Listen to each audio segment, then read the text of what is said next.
Και πρωινή βόλτα θα σας πάμε με Βέσπα εδώ στο πρωινό της Παρασκευής, στο ραδιόφωνο Λιχνάρι συντονισμένη στη συχνότητα 91 και 4 και 91 και 7. Έχουμε στην τηλεφωνική μας γραμμή εκπρόσωπο του Βέσπα Club Ρόδου, τον κύριο Αντώνη Χατζημάρκο. Κύριε Χατζημάρκο, καλή σας μέρα από το ραδιόφωνο Λιχνάρι. Καλημέρα σας. Να πούμε κάποια πράγματα για το Βέσπα Club Ρόδου. Βεβαίως. Εμείς σαν Βέσπα Club είμαστε μια ομάδα ανθρώπων οι οποίοι έχουν ξεκινήσει εδώ και πάρα πολύ καιρό και υλοποιούμε όλο αυτό. Είναι υποίδρυση σύλλογος.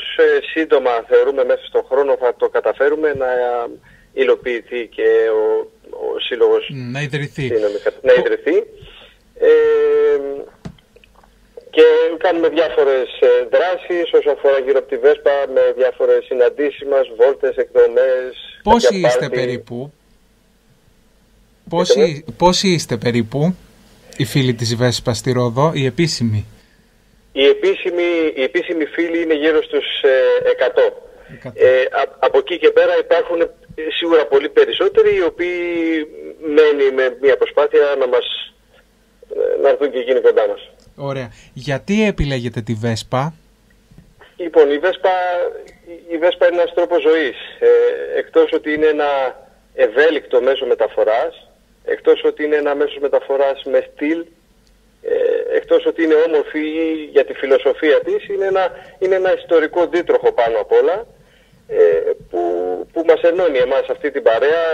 Είναι μια παρέα, να σας πω, από νέα παιδιά μέχρι πιο μεγάλα παιδιά, που παρόλο τις διαφορές ηλικίας ή τις διάφορες προσωπικότητες μας ενώνει ένα κοινό. Και αυτό είναι η αγάπη μας για τη Βέσπα, για αυτό το δίτροχο. Παιδιά πάντα όμως. Βέβαια. Πάντα παιδιά. Ωραία. Πόσα χρόνια αλήθεια υπάρχει η Βέσπα στις ζωές των ανθρώπων και τι σημαίνει σφίκα? Βέβαια. Η Βέσπα λοιπόν, η πρώτη Βέσπα κατασκευάστηκε το 1946 και το πρωτότυπο έμοιαζε με σφίκα και η σφίκα σημαίνει στα τελικά Βέσπα. Από εκεί πήρε το όνομά της. Κατασκευάστηκε λοιπόν η πρώτη Βέσπα το 1946 με μια αφορμή του Ενρίκο Πιάτζιο, ο οποίος ανέθεσε στον Τασκάνιο, που ήταν αεροναυπηγός, γιατί το εργοστάσιο της Πιάτζιο τότε ασχολιόταν έβγαζε στρατιωτικά αεροσκάφη, κινητήρες κτλ. Μετά τον πόλεμο λοιπόν η ανάγκη για ένα μέσο μεταφοράς οικονομικό και εύκολο οδήγησε λοιπόν στο να κατασκευάσουν μια μοτοσικλέτα. Όταν ο Ντασκάνιο λοιπόν πήγε να φτιάξει μοτοσικλέτα σε ένα αεροναυπηγός που ήταν, ας το πούμε έτσι, δεν του άρεσαν οι μοτοσικλέτες, οπότε έβαλε δικά του στοιχεία. Φτιάχνοντας λοιπόν ένα μηχανάκι που πρώτη φορά είχε ενιαίο αμάξωμα μεταλλικό για να καλύπτει και τα μηχανικά μέρη. Ήταν το πρώτο μηχανάκι χωρίς αλυσίδα, αλλά είχε μια απευθείας μετάδοση. Οι ταχύτητες ήταν στο χέρι για να γίνει η οδήγηση πιο εύκολη. Μπορούσες εύκολα να αλλάξεις το λάστιχο, γιατί αντί για ένα πυρούνι μπροστά είχε φτιάξει ένα βραχείο να παρόμοια με αυτή των αεροπλάνων, ας το πούμε έτσι. Το αμάξωμα όλο αυτό ήταν ένα ενιαίο σασί με την ποδιά που προστάτευε τον επιβάτη σε σχέση με τις παλιές μοτοσικλέτες. Ήταν επηρεασμένο λοιπόν από την αεροναυπηγική όταν έφτιαχνε τη Βέσπα. Και έτσι και αυτό το φωτοριστικό σχέδιό της, ας πούμε, που έμοιαζε με σφίκα, ονομάστηκε Βέσπα. Υπάρχουν ξεχωριστά κομμάτια εδώ στο νησί μας, δηλαδή κομμάτια που τα βλέπεις και λες, ξέρω εγώ, είναι συλλεκτικό, είναι ξεχωριστό, είναι διαφορετικό?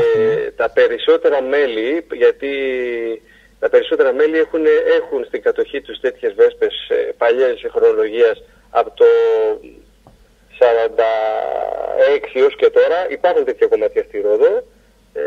Είχαν μείνει πάρα πολλά από την εποχή, ας πούμε, που ακόμα βρίσκονταν η Ιταλία εδώ.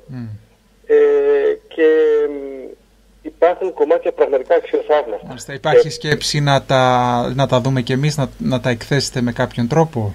Βεβαίως, εδώ και ήδη κάποια χρόνια, εδώ έχουν περάσει 5 χρόνια τώρα που πραγματοποιείται μια έκθεση στο χώρο του καζίνο το καλοκαίρι και ήταν μια έκθεση παλαιού αυτοκινήτου και μοτό. Και ήταν εκεί οι Βέσπες. Για αντίκες αυτοκίνητα, ναι. Και εκεί πραγματικά μπορούσε κανείς να δει εκτός από τις Βέσπες και άλλα οχήματα και άλλα αυτοκίνητα και άλλα δίτροχα. Εκεί λοιπόν ήταν μια αφορμή και εκτός της έκθεσης αυτής, έχουμε στο πρόγραμμά μας διάφορες κινήσεις και μια χειμερινή έκθεση, προκειμένου να μπορούν να το δουν κάποιοι το χειμώνα, κάτι το καλοκαίρι. Αλλά έχουμε στο πρόγραμμά μας πράγματα και εκθέσεις ή τρόπους προβολής, προκειμένου να μπορεί κανείς να τα θαυμάσει από κοντά. Ναι. Και γιατί όχι και κάτι μόνιμο κάποια στιγμή. Τι θα γίνει τώρα αύριο το βράδυ? Το βράδυ, για αύριο, έχουμε ένα πάρτι, μιας και είναι 5 χρόνια